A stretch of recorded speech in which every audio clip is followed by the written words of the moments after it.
ప్రయత్నం చేశారో లేదో తెలియదు కానీ మాట్లాడేది మాట్లాడారు కదా స్టార్టింగ్లో.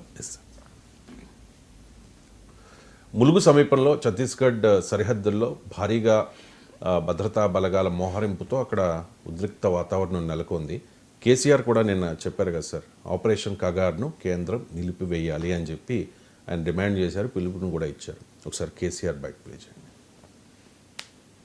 కేంద్ర ప్రభుత్వం కగార్ అనే ఆపరేషన్ పేరు మీద ఛత్తీస్గఢ్లో యువకులను గిరిజనులను ఊచకోత పోతా ఉన్నారు. అది ధర్మం కాదు. వీళ్ళు ఏమవుతున్నది, నక్సలైట్లు ప్రతిపాదన పెడుతున్నారు. మేము ప్రభుత్వం దగ్గరకు వచ్చి చర్చలు చేయడానికి సిద్ధంగా ఉన్నాము అంటున్నారు. నేను కోరుతా ఉన్న కేంద్ర ప్రభుత్వాన్ని, బలమున్నది కదా అని చంపుకుంటా పోవుడు కాదు, అది ప్రజాస్వామ్యం కాదు. ఆపరేషన్ కగార్ వెంటనే ఆపేయండి. వాళ్ళని పిలిచి, ఆ నక్సలైట్లను పిలిచి డెమోక్రటిక్ స్పేస్ ఇచ్చి చర్చలు జరపండి. వాళ్ళు ఏం మాట్లాడతారో చూడండి. అది కూడా నల్లనా తెల్లనా దేశం ముందరికి రాని. కానీ అట్లా కాదు, మొత్తం ఏరి పారెత్తాం, కోసి పారెత్తాం, నరికి పారెత్తాం అంటే మిలిటరీ ఉన్నది మీ దగ్గర కొడతారు. కానీ ప్రజాస్వామ్యం అనిపించుకోదు. ఈ మాట ఢిల్లీకి ఉత్తరం పంపిద్దామా? మీరందరూ సపోర్ట్లు కొడితే తీర్మానంగా భావించి దాన్ని కేంద్రానికి పంపిద్దాం. ఇవాళ రైట్ సార్, అమిత్ షా చెప్తూ ఉన్నారు మార్చ్ 31, 2026 కల్లా నక్సల్స్ రహిత, మావో రహిత భారత్ అని చెప్పేసి. ఆపరేషన్ కగార్ మీద కూడా కొన్ని ఆరోపణలు వస్తూ ఉన్నాయి. కేసీఆర్ అయితే అబ్జెక్ట్ చేస్తూ ఉన్నారు, వెంటనే నిలిపివేయాలి అని చెప్పి డిమాండ్ చేస్తూ ఉన్నారు. దీనికి పరిష్కారం ఏంటి సార్?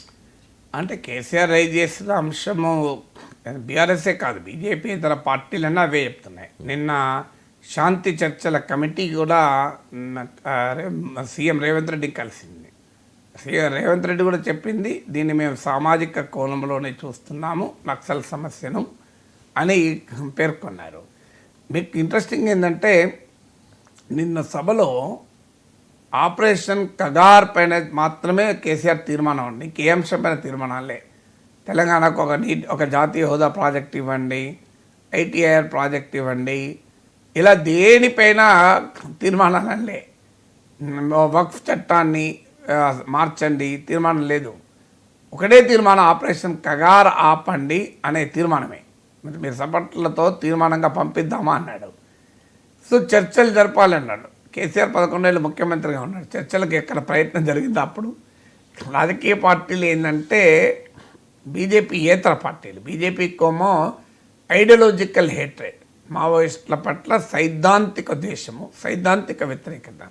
అందువల్ల బీజేపీ అధికారంలో ఉన్నా ప్రతిపక్షంలో ఉన్నా ఆ పార్టీ నక్సల్తో చర్చల్ని వ్యతిరేకిస్తుంది. చర్చ జరపాలని ఎప్పుడూ అంగీకరించదు. నక్సల్ సమస్యను సామాజిక ఆర్థిక కోణంలో బీజేపీ చూడదు, దాన్ని మిలిటరీ కోణంలోనే బీజేపీ చూస్తుంది. అది బీజేపీ వైఖరి, ఎందుకంటే వాళ్ళు they are ideologically oppose to it. కానీ మిగతా అన్ని పార్టీలు కూడా వారి ప్రజాస్వామిక దృక్పథం అందామా, లేదా రాజకీయంగా అవకాశవాదం అందామా, మీరు ఏ పేరైనా పిలవండి, మిగతా పార్టీలన్నీ కూడా ప్రతిపక్షంలో ఉన్నప్పుడు ప్రజాస్వామిక భాష మాట్లాడతాయి. అందులో బీఆర్ఎస్ కూడా అతీతము కాదు అన్నదానికి ఇది ఒక ఉదాహరణ. సో కానీ కేసీఆర్ రైజ్ చేసిన అంశం మాత్రం నిజం. ఏంటంటే ములుగు సమీపంలో తెలంగాణ ఛత్తీస్గఢ్ బార్డర్ది, కర్రగుట్టలో అంటారు. అక్కడ నుంచి మీడియాలో వస్తున్న సమాచారం కూడా ఏంటంటే 20,000 బలగాలు ఆ కర్రగుట్ట ప్రాంతాన్ని కంప్లీట్గా మీకు సరౌండ్ చేశాయి. ఇప్పుడు ఆడ మీకు తెలంగాణ ఛత్తీస్గఢ్ బార్డర్లో పాత భద్రాచలం డివిజన్ అంటే వెంకటాపురం అని. సో అక్కడ నుంచి హెలికాప్టర్లు అటు ఇటు చెక్కలు కొడుతున్నాయి, మిలిటరీ హెలికాప్టర్లు. సో కంప్లీట్గా మీకు 20,000 బలగాలంటే మామూలు విషయం కాదు. 1000 మంది మావోయిస్టులు లోపల దాక్కున్నారు, ఆ గుట్టలలో తలదాచుకున్నారు అనేది వస్తున్న సమాచారం. కానీ నిజంగానే 1000 మంది ఉన్నారా, మరి ఎందుకున్నారు, ఇంకా 1000 మంది మావోయిస్టులు అక్కడే ఉంటే దేశం మొత్తం మీద ఎంతమంది ఉన్నారు, ఇవన్నీ ప్రశ్నలే. కానీ మరీ ముఖ్యంగా అక్కడ హిడ్మా ఉన్నారు అనేది భద్రతా బలగాల అనుమానం. Hidma is the most prominent Maoist military commander. అది భద్రతా బలగాలకు ఏళ్ళ తరబడి నిద్ర లేకుండా చేస్తున్న very very powerful military commander. అందువల్ల హిడ్మా టార్గెట్గా ఈ భారీ ఆపరేషన్ మొదలుపెట్టారని, అంటే కేంద్ర బలగాలు 2-3 రాష్ట్రాల బలగాలు మోహరించారు. సో ఇది మీకు ఈ ప్రాంతము మీకు వాజీడు, వెంకటాపురం, అక్కడ వాటర్ ఫాల్ కూడా ఉంది, చాలా ఈ మధ్య కాలంలో తెలంగాణ వచ్చాక ఫేమస్ అయింది. మీరు ఆ ప్రాంతము చూస్తే నేను ఆ ప్రాంతంలో వెళ్ళి వచ్చిన వాడు కనుక చాలా హిలీ టెరెన్. ఇప్పుడు మీకు ఈ కర్రగుట్టల్లో చాలా గుహలు ఉన్నాయి, సొరంగ ప్రాంతాలు ఉన్నాయి, నేచురల్గా ఫామ్ అయినాయని. ఆ గుహల నుంచి అక్కడ స్థానికులు చెప్పేది ఏంటంటే లోపలికి పోతే టార్చ్ లైట్ కూడా పనిచేయదని, దీపంతో మాత్రమే రూట్లు పట్టుకోవాలి. ఆ స్థానికులకు తప్ప ఎవరికి అక్కడ రూట్లు కూడా అర్థం కాదు, ఏ గుహ నుంచి బయటకు వెళ్తే ఎటువైపు వెళ్తామా అని. దట్టమైన అరణ్య ప్రాంతం కూడా, అందువల్ల అది చాలా సేఫ్ జోన్. అంత సులభంగా హిడ్మా దొరకడు అని కూడా వార్తలు వస్తున్నాయి, తెలియదు మనకు. ఇంకో వార్తలు కూడా వస్తున్నాయి, ఒరిస్సా వైపుగా హిడ్మా వెళ్ళిపోయాడు, ఇంకా ఇంతకన్నా మోర్ సేఫ్ జోన్కి వెళ్ళిపోయాడు అని కూడా వార్తలు వస్తున్నాయి. మళ్ళీ హిడ్మా దొరుకుతాడో లేడో తెలియదు, ఏం చేస్తారో తెలియదు. కానీ ఈలోగా ఆదివాసీ బిడ్డలు మాత్రం అన్యాయానికి గురవుతున్నారు. ఇప్పుడు అక్కడ ఉన్న పరిస్థితి ఏంటంటే, మీకు ఆ గ్రామాలు వెళ్తే చెప్తారు, అక్కడ తిత్తాపురం, సీతారాంపురం, మీకు ఈ ప్రాంతాలు ఉన్నాయి. ఈ పాములేరు అని కర్రగుట్ట దిగువనే ఉంటుంది, అది మీకు మైదాన ప్రాంతం. సో ఆడున్న పరిస్థితి ఏంటంటే అన్నం పెట్టకపోతే బువ్వ పెట్టకపోతే అంటారు, బువ్వ పెట్టకపోతే మావోయిస్టులు కొడతారు, బువ్వ పెడితే పోలీసులు కొడతారు. రాత్రిపూట మావోయిస్టులు వచ్చి బువ్వ పెట్టమంటారు, పొద్దునపూట పోలీసులు వచ్చి ఎందుకు పెట్టారంటారు. ఏం చేయాలి ఆదివాసీలు? వాళ్ళకేమి ఈ రాజ్యము, మావోయిజము ఇవన్నీ ఏం సంబంధం లేదు. వాళ్ళ పాపం బతుకుతరువే కష్టంగా జీవిస్తూ ఉంటారు. ఆ ప్రాంతం అట్లాంటి అత్యంత వెనుకబడిన పేద ప్రాంతం. కానీ ఈ క్రాస్ ఫైర్ అంటే నక్సల్ మిలిటరీ క్రాస్ ఫైర్లో సాధారణ ఆదివాసీలు అన్యాయం అయిపోతున్నారు. భయంకరమైన ఉద్రిక్త పరిస్థితి. ఎందుకంటే అప్పుడు అంత సులభం ఈ ఆపరేషన్ ఎందుకంత కాంప్లెక్స్ అంటే ఆ కరగుట్టల ప్రాంతం చుట్టూ ల్యాండ్ మైన్స్ పెట్టారు అని కూడా వస్తున్నాయి వార్తలు. మావోయిస్టులు పెట్టారు, స్థానిక గ్రామస్తుల్ని కూడా హెచ్చరించారు, మీరు ఇటువైపు రాకూడదు అని. మిలిటరీ ఒక్కొక్క ఈ ఐఈడి ఎక్స్ప్లోజివ్స్ని ఐడెంటిఫై చేస్తూ వాటిని నిర్వీర్యం చేస్తూ ముందుకు పోతున్నారు. సో అందువల్ల ఈ ఆపరేషన్ ఎంత మేరకు విజయవంతమవుతుంది, అసలు ఈ క్రమంలో ఎంతమంది అమాయకుల రక్త తర్పణం జరుగుతుంది, ఆ ప్రాంతంలో ఎంతటి ఉద్రిక్త వాతావరణం ఉంది అనేది ఇప్పుడు చాలా ఆందోళనకరంగా ఉన్న పరిస్థితి. సో 20,000 మిలిటరీ బలగాలు, 1000 మంది నక్సలైట్లను రోజుల తరబడి ఒక రకంగా హస్తదిగ్బంధనం చేశారు ఇప్పుడు. సో మనం ఇక్కడ ఉన్న అసలు కశ్మీర్ సరిహద్దుల కన్నా కూడా చాలా ఉద్రిక్తంగా, కశ్మీర్ సరిహద్దులు కూడా ఇంత మోహరింపు లేదు. సో కశ్మీర్ సరిహద్దుల్ని మించి కర్రగుట్టలో మోహరింపు ఉన్నది. ఇదొక మనకు అర్థం కావడం లేదు. ఆ పూర్తి పిక్చర్ మిలిటరీ ఆ ప్రాంతానికి వెళ్ళి రిపోర్ట్ చేసిన సిచ్యువేషన్ లేదు. కానీ చాలా ఉద్రిక్త పరిస్థితి అక్కడ. స్థానిక ఆదివాసీ బిడ్డలను అడిగితే చెప్తారు. సో వాళ్ళకు దినదిన గణంగా మారిపోయింది లైఫ్ అనేది, ఎన్ని రోజులు నడుస్తుంది, ఎంత నడుస్తుంది అని. అందువల్ల ఇప్పటికైనా ప్రభుత్వాలకు అర్థం కావాల్సింది ఉంది, మావోయిస్టులకు అర్థం కావాల్సింది. ప్రభుత్వాలకు అర్థం కావాల్సింది ఏంటంటే, భారతదేశంలో నక్సలిజం లేట్ 60s మొదలైంది.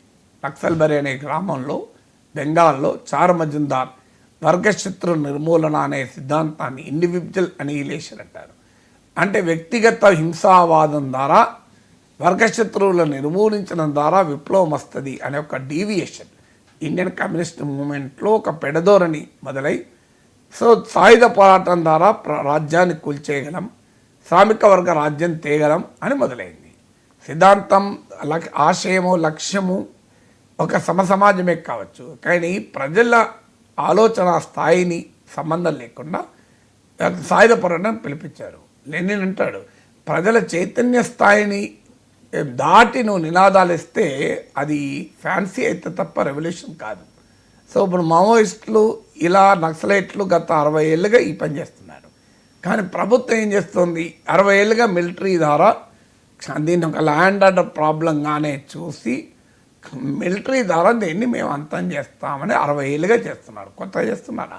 సాల్వాజుడం లాంటి ప్రమాదకరమైన కౌంటర్ నక్సలైట్ ఆపరేషన్లు చేయించారు నాన్ స్టేట్ యాక్టర్స్తో. ఏం జరిగింది ఇప్పటివరకు? నక్సలిజం పోయిందా? అందువల్ల violence thrown up by political movement అనేది డిఫరెన్స్. హింసే కావచ్చు, కానీ ఒక రాజకీయ ఉద్యమం ద్వారా వ్యక్తమైన హింసను, రాజకీయ ఉద్యమంలో భాగంగా వచ్చిన హింసను వేరుగా చూడాలి. దానికి కారణం అక్కడున్న జంగల్ జమీన్, అడవి, భూమి, నీరు. ఇక్కడున్న వనరులు మావి అనేటువంటి ఆ జంగల్ జమీన్ అనే సామాజిక ఆర్థిక అంశాలను పట్టించుకోకుండా కేవలం మిలిటరీ సొల్యూషన్ ద్వారా మాత్రమే మేము నక్సలిజాన్ని అంతం చేస్తామంటే ఈ 60 ఏళ్లలో సాధ్యం కాలే. ఇది మేము చెప్పడం కాదు, ప్లానింగ్ కమిషన్ రిపోర్ట్లు ఉన్నాయి. Social and economic challenges in the left wing extremist affected areas అని చాలా దశాబ్దాల క్రితమే రిపోర్ట్స్ ఉన్నాయి. కానీ బీజేపీ ప్రభుత్వం లేదు, మేము మిలిటరీ సొల్యూషన్, మేము తుపాకులతోనే ఏరి పారేస్తామని. కేసీఆర్ ప్రజాస్వామ్యం అనిపించుకోదు అన్నాడు. నేను ప్రజాస్వామ్యం అనిపించుకుంటుందా లేదా అన్న డిబేట్లోకి వెళ్ళడం లేదు. ఎందుకంటే బీజేపీ వాళ్ళు వెంటనే అంటారు, మరి నక్సలైట్ల ప్రజాస్వామ్యం, వాళ్ళు తుపాకులు పట్టుకోవడం ప్రజాస్వామ్యం అనిపించుకుంటుందా? ప్రజాస్వామ్యంలో సాయుధ పోరాటం ఉంటుందా? ప్రజాస్వామ్యంలో హింస ఉంటుందా అని అనొచ్చు. ఎందుకంటే నేను అది ప్రజాస్వామ్యం అనిపించుకోవడం లేకుండా అంటలేను, సమస్యకు పరిష్కారం దొరుకుతుందా అంటున్నాను. 6.5 దశాబ్దాల్లో సాధ్యం కాదు, ఇప్పుడు సాధ్యమవుతుందా?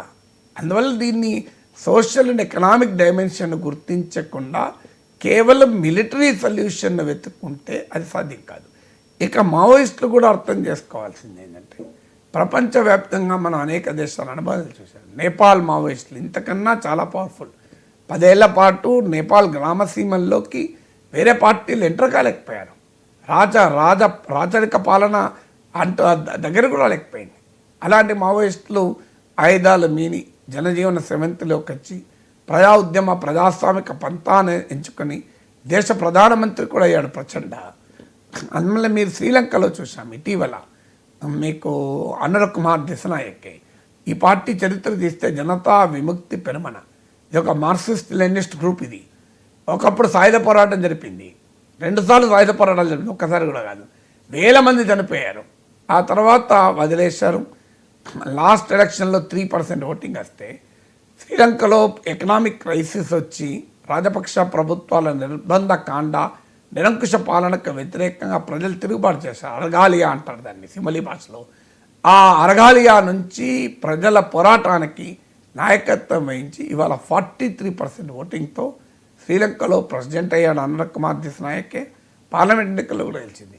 సో నేపాల్ అనుభవం, శ్రీలంక అనుభవం మనకి ఏం చెప్తోంది? సాయుధ పోరాట పంతా ఈ కాలంలో రాజ్య వ్యవస్థ చాలా బలమైన రోజుల్లో వార్ఫేర్లో ఆర్టిఫిషియల్ ఇంటెలిజెన్స్ను కూడా ఉపయోగిస్తున్న తరుణంలో అంత సులభం కాదు ఇది. అందువల్ల ఇంకా ఈ రక్త తర్పణాలతో మేము విప్లవం తెస్తామనుకుంటే మావోయిస్టులు కూడా షుడ్ రీథింక్.